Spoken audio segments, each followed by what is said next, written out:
mobilise à nous aujourd'hui parce que nous rendons compte aujourd'hui, tous les chantiers emploi bien sont arrêtés dans l'Est ou peut-être dans toute la Réunion. Hein.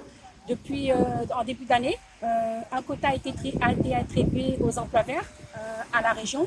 Et aujourd'hui, l'État nous dit qu'il n'y a plus de quota. Donc, la question que nous pose à nous, où sont passés les 700 contrats attribués en commission permanente de la région et qui ont été les bénéficiaires? Puisque nous, à l'heure d'aujourd'hui, nos chantiers sont arrêtés. Vous voyez, hein, y a les saletés partout. Donc, voilà, où sont nos contrats? Et les gens qui vont bénéficier de ces contrats-là attendent toujours. Si on n'a pas de contrat, on n'a pas de chantier, on n'a pas de financement, on sera obligé de fermer les structures. Hein. Je ne parle pas seulement d'Agir pour nous toutes, je parle des structures en général.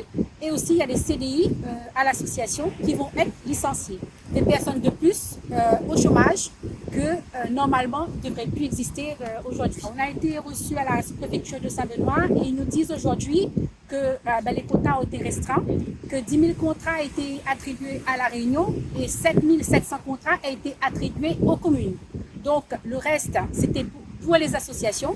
Et pour le mois d'août, il nous dit qu'il y aura 42 PEC, mais nous, on est plusieurs associations, plusieurs centaines de contrats, et ils nous disent de partager ces 42 contrats entre nous. Je trouve ça inadmissible aujourd'hui.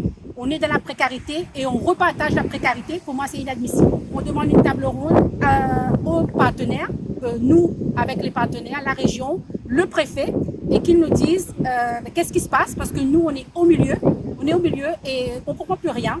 Donc, il nous faut qu'ils nous disent clairement qu'est-ce qui se passe.